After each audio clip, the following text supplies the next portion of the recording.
আবার হাটের দিন এসে গেল। ভোর আপ্পেনাই হয়েছে, ছোট্ট ভালুক আবার ৯ ডিজিন পিচ কাঁধে করে নিয়ে যাচ্ছে ভোরবেলার হাটে। আমি রাত ৩:৩০ উঠে পড়েছি।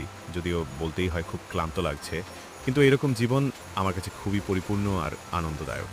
চলুন সবাই ছোট্ট ভালুকের ক্যামেরার সাথে হাটে যাই। আজ এত সকালে এসেও তবুও একটু দেরি হলেই ভালো স্টল পাওয়া যেত না। এখন শুধু মুরগি বিক্রেতাদের মাঝখানে অস্থায়ীভাবে জায়গা নিয়েছি।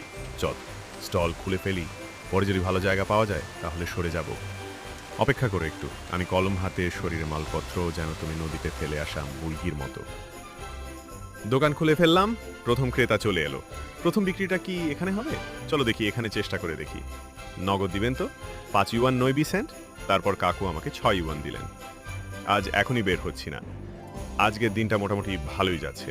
দোকান খোলার মাত্র ৫ মিনিটেই কয়েক কেজি বিক্রি হয়ে গেছে। চল চেষ্টা চালিয়ে যাই, যেন তাড়াতাড়ি দোকান বন্ধ করে ফিরতে পারি।